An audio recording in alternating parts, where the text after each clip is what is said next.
are Locked On Kentucky, your daily podcast on the Kentucky Wildcats, part of the Locked On Podcast Network, your team every day.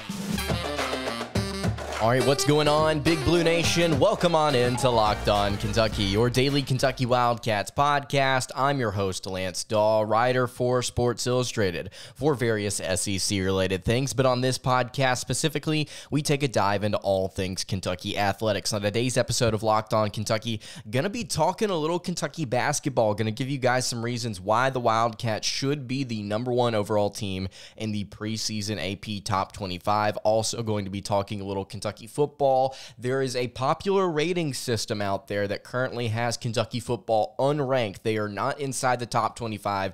Ridiculous in my opinion. Going to talk about that. And then finally, a brief Kentucky versus Northern Illinois preview. Going to break down this MAC team. Not your typical MAC team, a little bit more physical than most would anticipate. Thank you guys so much for listening. Make sure you subscribe to the podcast on YouTube, or if you're listening on podcast itself, leave a 5-star review. I really appreciate you guys leaving reviews. I've been seeing them. Really appreciate all the good love towards the show. All right, Kentucky basketball, in my opinion, should be the #1 team in the preseason AP Top 25.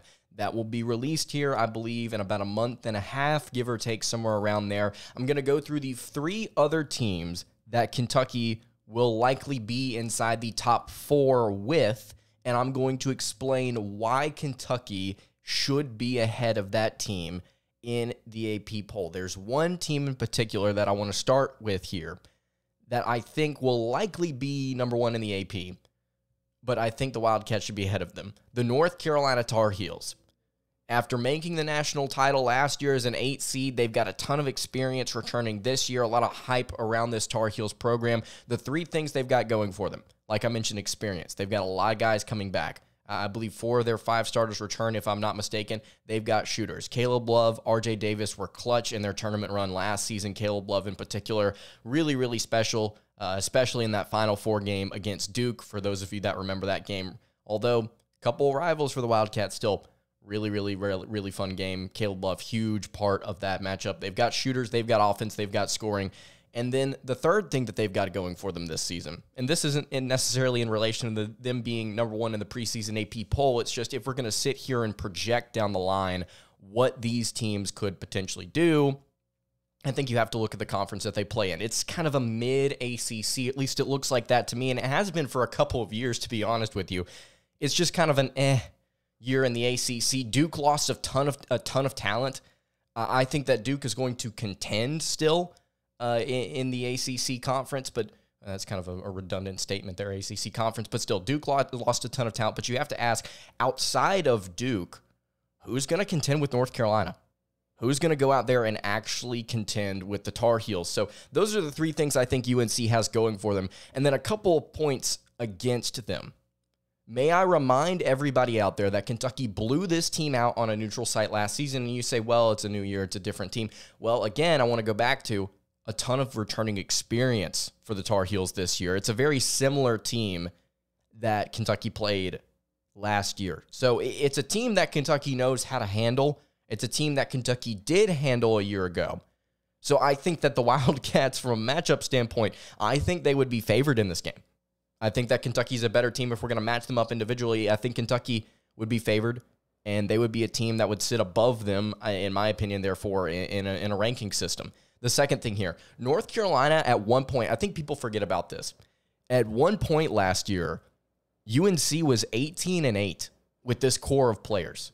And I know that they hit their stride, but are we really going to sit here and bank on that national title run version of North Carolina just showing up this entire season?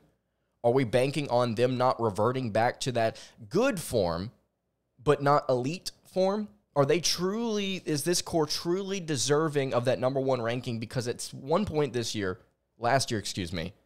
they were a top 25 team, but they weren't worthy of a #1 ranking. And they showed up in that version of North Carolina showed up in the national title game against Kansas after blowing a double-digit lead. And by the way, Kansas, another team that Kentucky blew out, by the way. That Carolina team was good before they hit their stride. Again, just not #1 worthy. Are we truly going to just expect them to be that type of number one team heading into this year? I don't know.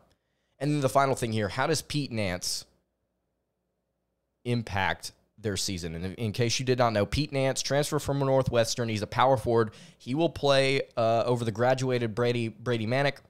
Really, really good shooter is Pete Nance. Shot 45.2% from three last season. How is he going to perform? He's going to be an X factor. Manick was huge for them at last season over various points. So those are three different things that are going against North Carolina. I think Kentucky would be favored on a neutral court. At one point last season, North Carolina was just good. Do we expect them to just be perfect like they were in their tournament run this season?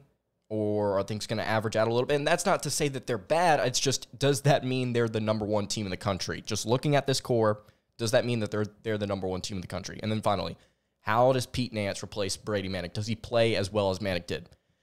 The second team here, and I actually have them over Gonzaga if I were to do the poll. Houston. The Houston Cougars, I think, are better than the Gonzaga Bulldogs this year, maybe just slightly, maybe by a point or two. I really like the Cougars. I like their program. I like what they've got going on. They get a lot of praise for their defense, by the way. Houston does. And this is one of the things points in their corner. Their offense actually isn't half bad either. Kelvin Sampson, their head coach, has proven to be a consistent recruiter, a consistent coach, a consistent developer of talent, and the talent is there. And they've got a really, really big-time recruit coming in, Jarris Walker, five-star power forward out of IMG. He's going to be an entertaining player to watch. They've got some things going for them, but here's the problem with Houston. If we're going to compare them to Kentucky and say why the Wildcats should be the number one team over Houston, Houston lost 4 double-digit scores from their very talented team from a season ago. And from a talent perspective, I know that I said the talent's there, but if we're going to compare them to these other three schools, Gonzaga, North Carolina, and Kentucky, they're probably the least talented team out of the 4 here. Not to say that they don't have talent. They do.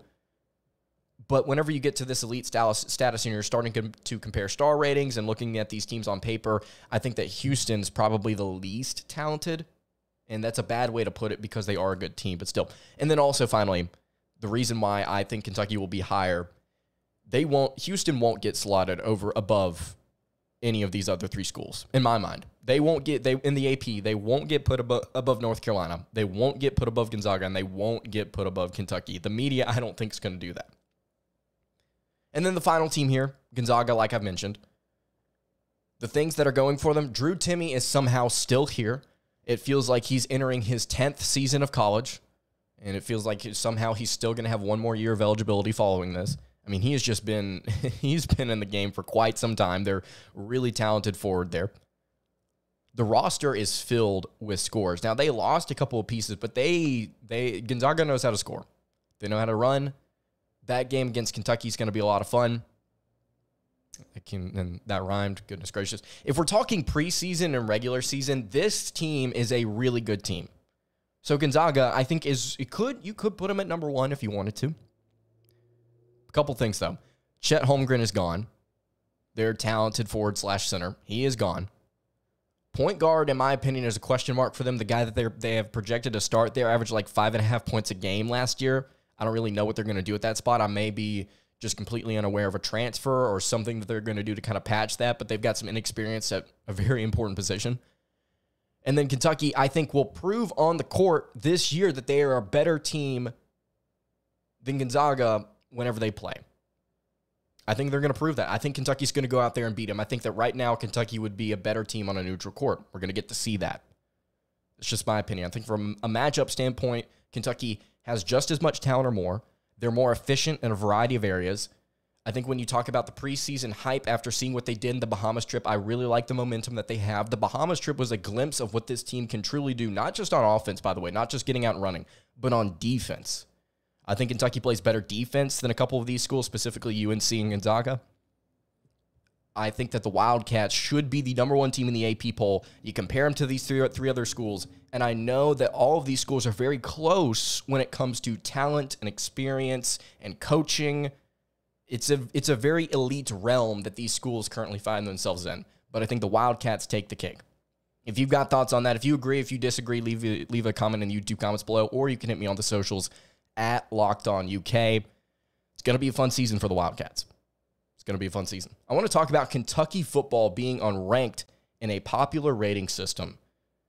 Before I get to that, though, I want to tell you guys about the easiest and most fun way to spice up your college football season. It's Underdog Fantasy and their pick'em game for college football. You can just look at your favorite Kentucky Wildcats stats, and you can pick whether you think they'll end up with higher or lower numbers in this week's game, and you can win up to 20 times your money in a single night. Underdog keeps it super simple with their easy-to-use website and mobile apps.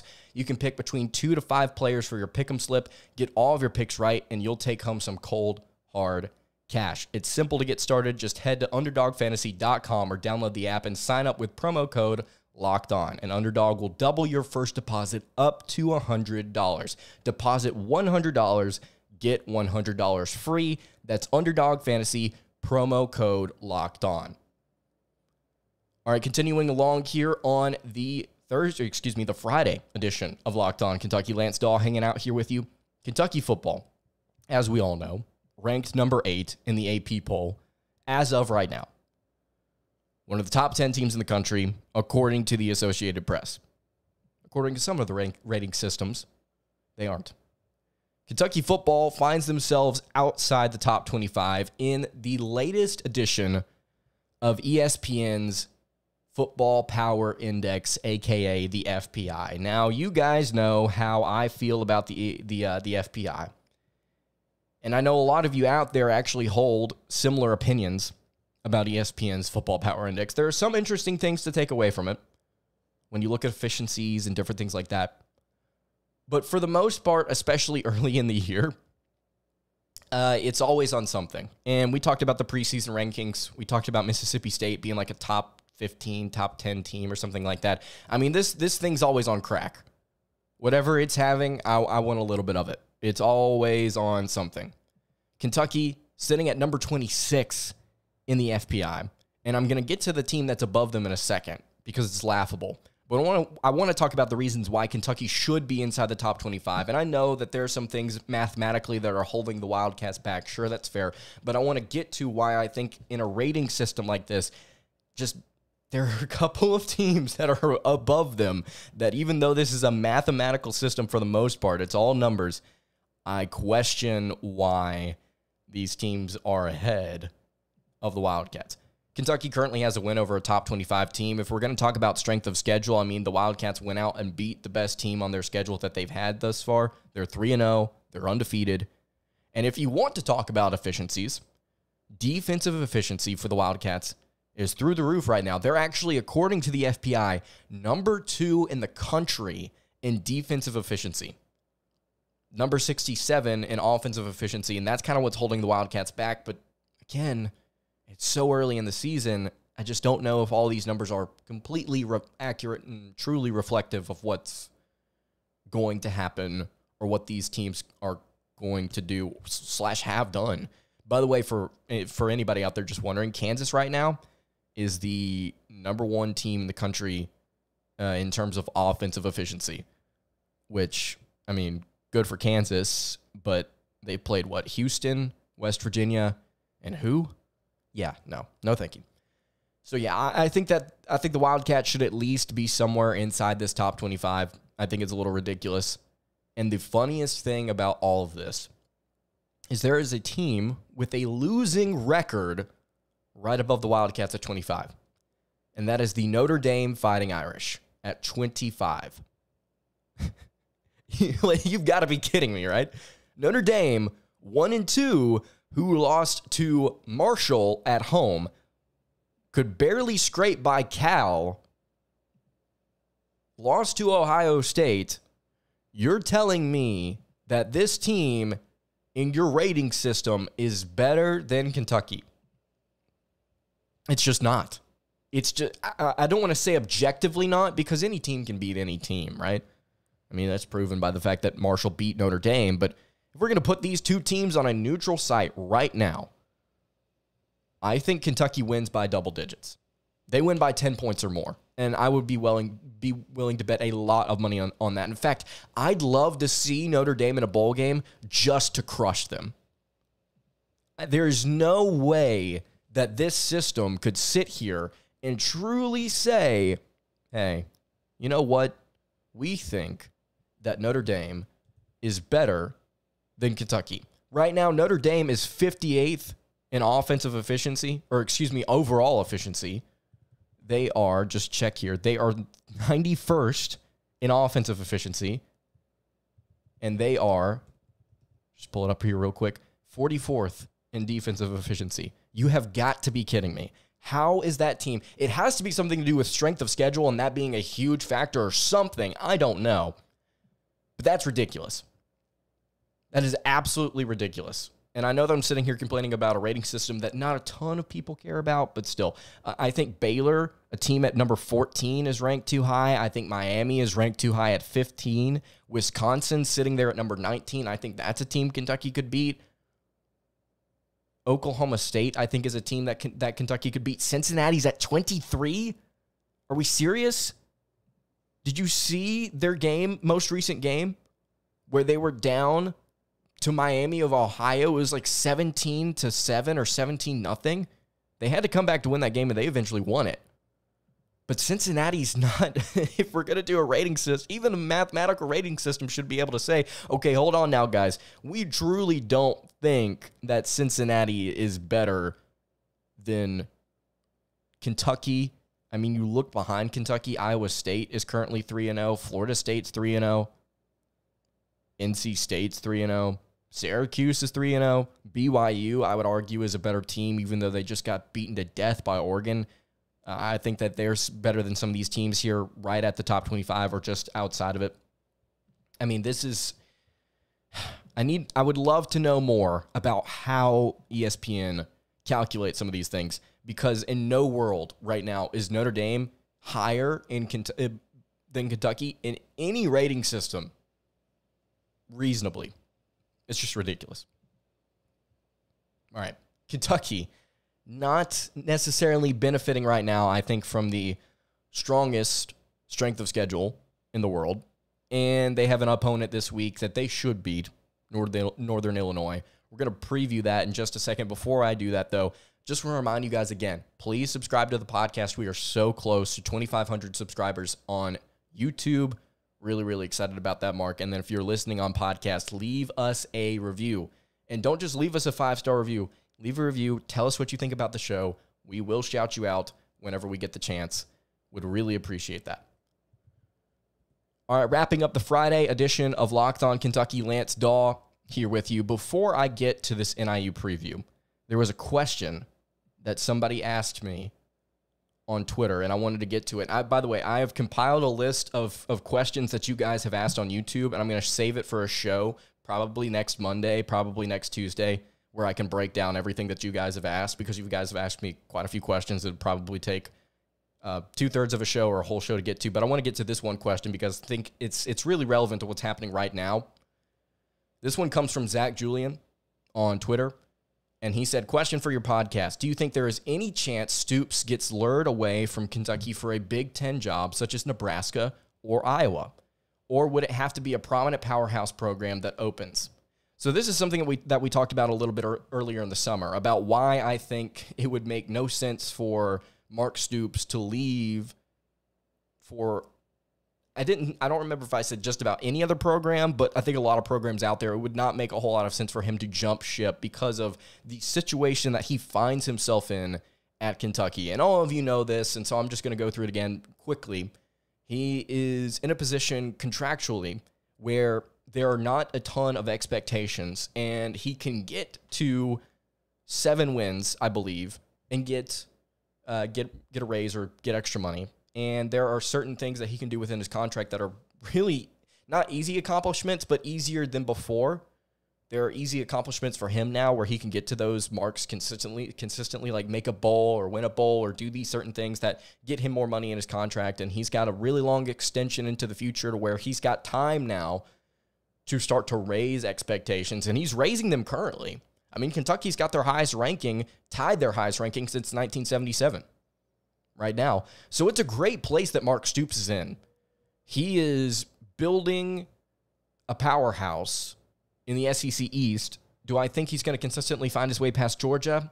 We're just going to have to see. But to answer your question, Zach, does Stoops get lured away for a job specifically like Nebraska or Iowa?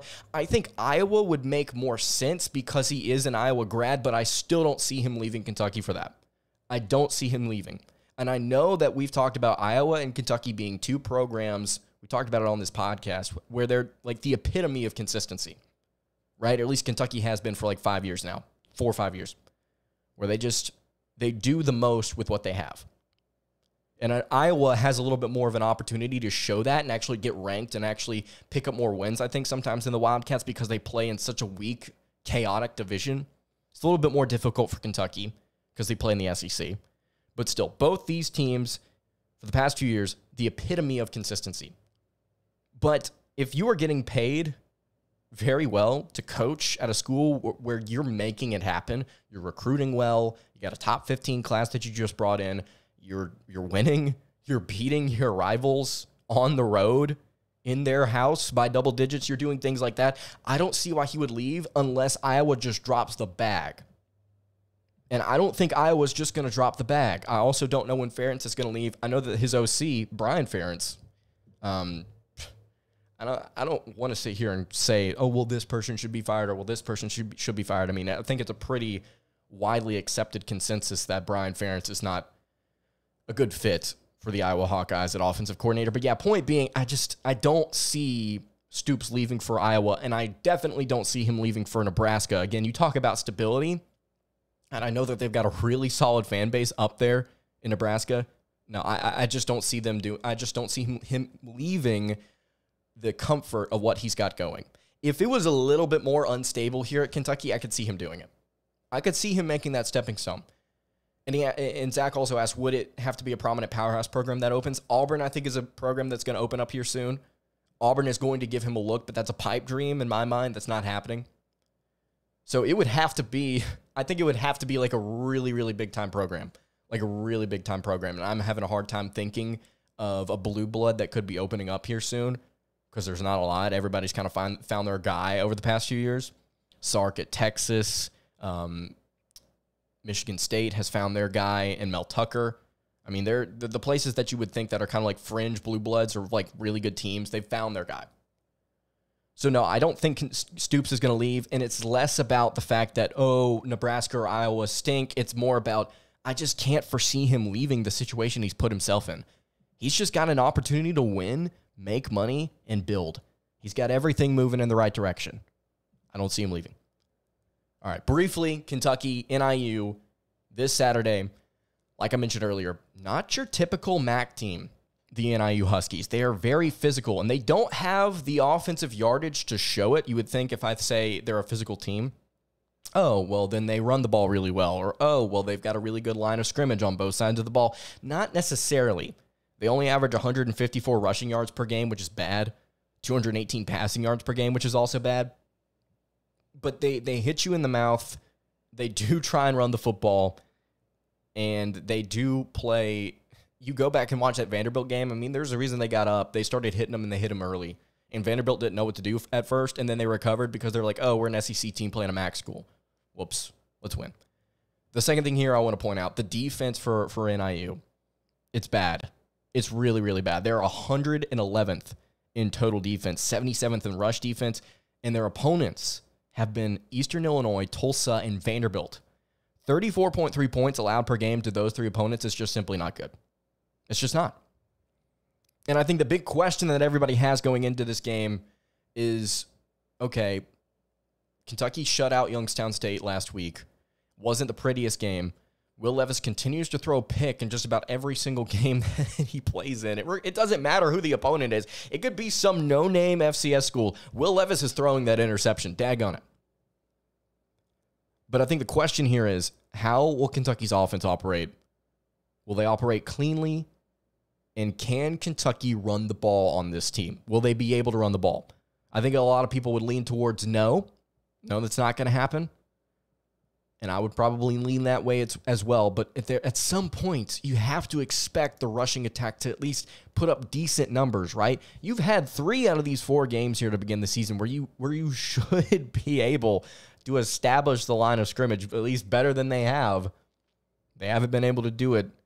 How do they handle NIU, who is porous on defense, to say the least? We'll just have to see.